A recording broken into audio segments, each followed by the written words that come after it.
Distinguished participants, dear friends, it's an honour to be here with you today to mark the International Day for the Elimination of Sexual Violence in Conflict, under this year's theme, the importance of a survivor-centred approach.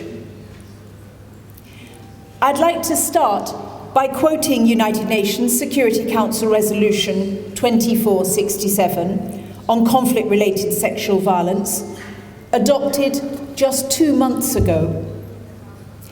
In its first operative paragraph, the Council reiterates its demand for the complete cessation, with immediate effect, by all parties to armed conflict, of all acts of sexual violence, and its call for these parties to make and implement specific time-bound commitments to combat sexual violence.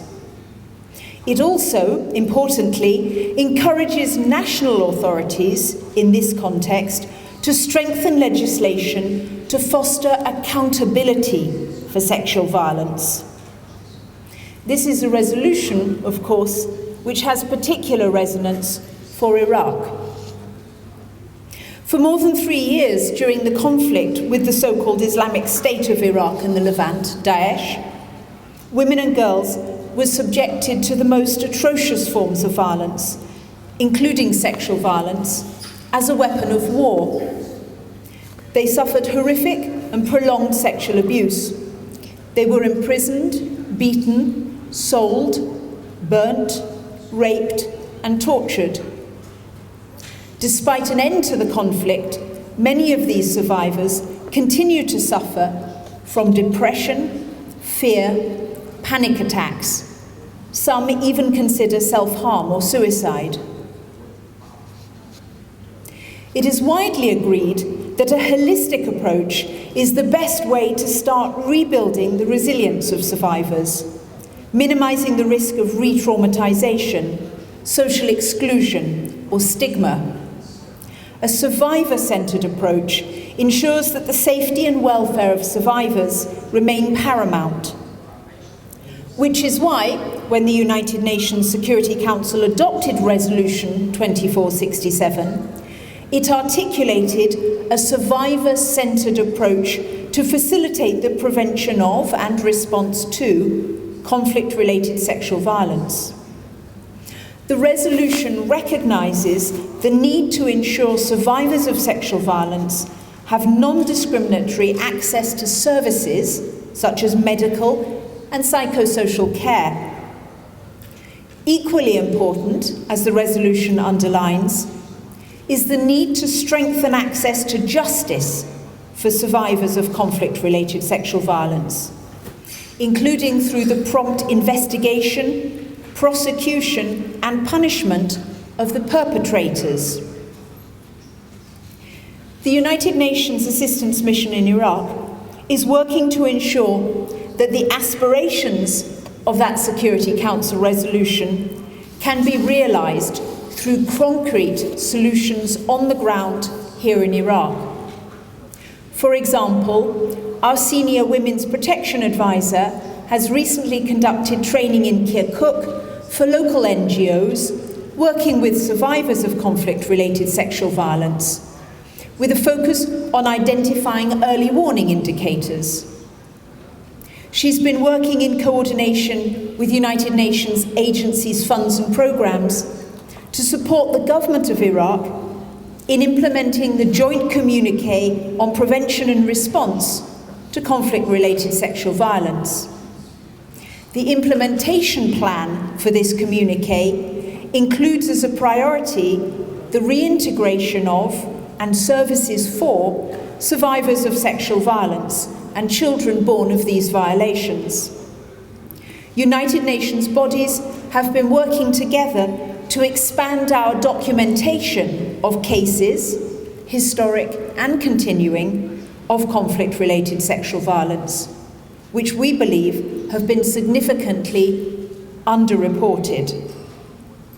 More broadly, the United Nations in Iraq, through its specialised agencies, funds and programmes, has undertaken numerous initiatives in support of the efforts of the government of Iraq to assist survivors of sexual violence. For example, UNFPA established a Women and Girls Treatment and Support Centre in Dahuk in 2014, and another one in Fallujah in 2017, where the rights and needs of survivors are at the heart of the response efforts. These two centres provide survivors of sexual violence in conflict with medical checkups and treatment, psychological and psychiatric support sessions, and legal services.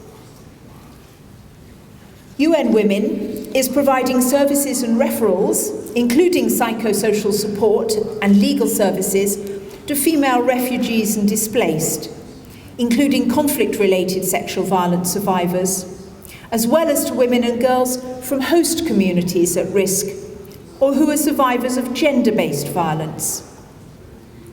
UN Women has supported the rehabilitation of 7 emergency shelters for gender-based violence survivors in Anbar, Kirkuk, Nineveh, Salahuddin, Dahuk, Baghdad and Erbil, and is also involved in capacity building for Iraqi security forces on combating gender-based violence. UNHCR and its partners provide a range of services to conflict-related sexual violence survivors, including psychosocial support, legal assistance, and referrals to appropriate assistance in several governorates across Iraq.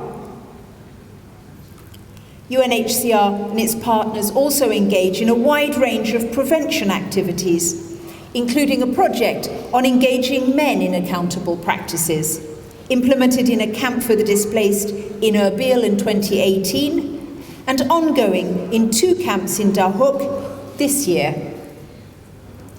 Meanwhile, the United Nations welcomes the current efforts of the government of Iraq in drafting legislation in support of Yazidi survivors, which identifies and promotes the rights of female Yazidi survivors of sexual violence.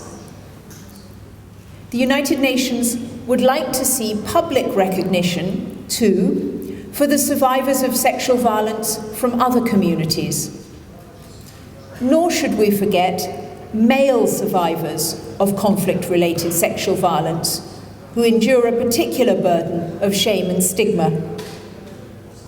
The United Nations in Iraq will continue to support the government of Iraq in protecting the rights of gender-based violence survivors, including survivors of sexual violence in conflict, as part of its commitment to advancing human rights and facilitating the achievement of sustainable peace and stability in Iraq. I will close by taking this opportunity to reiterate the United Nations' steadfast commitment to the empowerment of women and girls in Iraq. Thank you. Shukran.